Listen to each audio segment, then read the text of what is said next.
Hello and welcome to the book club of the Lotus Eaters, in which we're covering neither left nor right, which basically explains why the fascists are just advanced commies. Yeah, that's correct. This is so the author of Neither Left Nor Right is an Israeli historian, considered to be, when he was alive, the leading historian of fascism. He was a man called Zeev Sternhell. He was a Polish-born Israeli. He moved to Israel when he was 16 because the Nazis invaded Poland when he was 5, and so he had to pretend to be a Catholic. Along with the Soviets. Yeah. And he managed to flee to Israel at 16, joined the military, and fought in practically every Israeli war. He described himself as a liberal Zionist and spent his intellectual life studying fascism, earning his PhD in 1969 from the Institute of Politics in Paris for his thesis on Maurice Barré. Just to be clear, I'm going to butcher all of the pronunciations of every name in this entire podcast because I don't speak French. But yes, so this is a chap. The reason this chap's input is important because A, he was a credentialed scholar, the leading theorist on fascism in his day, but also because it's someone who obviously doesn't have an investment in promoting fascism. This is someone who's obviously very much against fascism. He's been on the receiving end of this. He is a liberal himself, so we share the political tradition with him. And that's, in fact, why I think it's worth us talking about this, because there are going to be people who say, well, why are you studying fascism? It's like, well, to understand it, obviously, which is the reason that Zeev Sternhell studied fascism. But more importantly... I'm sorry, like, why do you study mathematics? Yeah. Just to understand it? But you're trying to promote mathematics, what? Yeah, but there will be people who say, that's the indication that you're a fascist, something like that. And the answer is, of course, no. We, I guess, will be described as liberal conservatives. And we are devoted to intellectual studies. That's what we do here. And so understanding our intellectual opposition is very, very important. And frankly... we oppose socialism in all its forms. And one of the things that Sternhell demonstrates beyond a shadow of doubt is that fascism is yet another form of socialism. And so the purpose really is for us to know our enemy. So tell me about how fascism is essentially just socialism, out of the words of the socialists who said this. Yeah, so I've got this broken down to a few sections because Zeev is very intelligent. He's obviously done a great deal of research. He's read a lot of things that I wouldn't have the patience to read, but he does have a habit of repeating himself quite often in the book, and I do feel like he could have done with an editor, but it's a very enlightening read. So I've broken this down into a bunch of sections after going through it that I think will be more explainable, easier to put into sort of bite-sized categories. And so I think it's worth beginning with the intellectual and material conditions of fascism. So this seems really important. So the liberal West, the sort of ideologies of the 18th and 19th century were rationalistic, materialistic, and mechanistic. So this is something that, ironically, Aristotle was condemned for. That he claimed that there could be action at a distance when it came to physics, and everyone was like, that's ridiculous. Obviously, the clockwork cog goes around and intersects with the other clockwork cog and pushes it, so it's all mechanistic. But it turns out that he was right, and say, like, gravity isn't a mechanistic force. This is the action at a distance. No one would ever have connected the moon with the tides, for example, but now we know that that's the case, even though there's no direct mechanical action. So you can see that it's all very sort of like ground-based when it comes to the sort of liberal and intellectual environment in this era.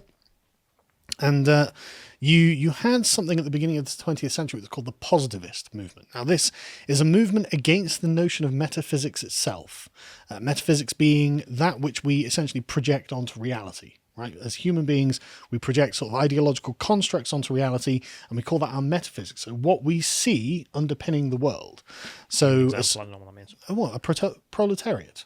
That's a great example, right? That's a metaphysical term that we categorize a series of things on, but there is no proletariat that you can put. Bring me a pound of proletariat. It's not a real material thing, but it's a conception of the world that we have. And so positivism itself was against the idea of that kind of conception. And what they wanted to do is eventually develop a language and a logic that had no prior assumptions built into it. And this failed in like the 30s, I think it was. And now we have moved past this. Philosophically, we don't think that the world is entirely positivistic. There is such a thing as metaphysics.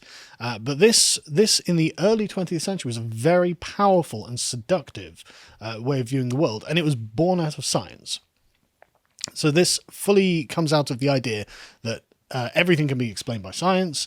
Everything, therefore, is material, and it becomes entirely mechanistic, and you can see the sort of conditions that you're in. And so Giovanni Gentili, who's one of the premier Italian thought authors of fascism, declared fascism to be a revolt against positivism. Fascism itself being a purely idealistic movement. So fascism essentially doesn't really recognize the real world. It lives in this world of ideas, whereas Marxism doesn't recognize a world of ideas, and it lives entirely in the real world, theoretically. Okay. Materialistic. Yes. So they've decided to split Aristotle's rational animal, man, into the two halves, one materialistic, one idealistic. And I think that that very thing to do is just wrong, because a man is capable of indulging in ideas, but it is also a material animal that lives in the world. And so these are not separate and can't be separated. So the very nature of what they've done there is wrong. Right, and it's the materialistic... On both sides, sir. On both sides. The materialistic socialist saying, we're just materialist, that's wrong. The fascist saying we're just idealist, that's wrong too. Right? And you can see how it leads to all of this. But the point is that science in the 19th century, and today, obviously, was the paradigmatic authority. So the paradigm was science. The British Empire was promoting science around the world. Everyone, science this, science that, science the other. Science is the new, I don't want to say religion because it's not quite the right term, but it fills the void that the religious impulse had been occupying. And this is where the power of the positivists came from, because everyone was like, science this, science that, and they're like, oh, great, we're going to have something purely scientific. And it turned out that wasn't possible. But scientific objectivism viewed man as an irrational being, and this view of man as an irrational being, which we are in part, obviously, which is something that people like Jonathan Haidt and Steven Pinker have basically rehabilitated the idea that the man is deeply irrational. Most of our decisions are not rationally made; they're just kind of habitual. But this was a key part of the undermining of the foundations of democracy. Social scientists were the only ones, along with Marxists, with enough authority to speak in the name of science, and provided revisions of its conceptual foundations. These revisions actually rehabilitated the old romantic outlook of the unconscious origins of the nation of society. But they are. They weren't rationally constructed. The reappearance of old views of society in a modernized form that rejected the mechanistic conception of human behavior was dependent on rational choices, and this gave the unconscious a far greater role in life, particularly in politics, than reason did, and the logic of this creates a contempt for democracy, because essentially you're saying, well, look, democracy is just a bunch of unthinking, unreasoning, emoting animals, all emoting at each other. That's not scientific. That's not rational. Why would we have this? If we're scientific socialists, we can't have democracy. And so, they're not wrong, but that's obviously not the point of democracy. It's not to rationally construct the perfect world. It is to prevent tyranny. But anyway, so the era was also flooded with biological and psychological determinism, moral relativism, extreme irrationalism, and nationalism, which became the intellectual direction. So you've got all of the sort of people like Pareto, not Marx, Freud, all of these people who are developing these theories of the unconscious and how science is basically kind of condemning mankind to be just another animal, right? And so this undermines democracy. And of course, you're stuck with the Marxist interpretation of almost everything, because at the time, Marxism was considered to be scientific. Now it's not, and we'll do another video at some point talking about why it's not. But I don't want to waste time on that here. But basically, the Marxist interpretation of the interwar period, in Sternhell's opinion, was the reason that fascism is so poorly understood. Because fascism was being painted as a tool of monopolistic capitalism which concealed the reality of it. Because, of course, fascism hates capitalism. It is, in and of itself, revolutionary and is built on basically the same foundations. So the question, I suppose, is why did fascism not take hold in France as it did in Italy and Germany? And Sternhell's opinion is this is because of the strength of the conservative right. So it's the right-wingers resisted fascism, not the left-wingers. Because fascism is a left-wing ideology with right-wing aesthetics. But we'll talk about that in a minute.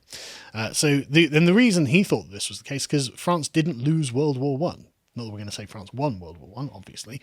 But the Germans lost it, and the Italians got the mutilated victory, as they call it. Yes. In which they got some territory, but hardly for what they spent.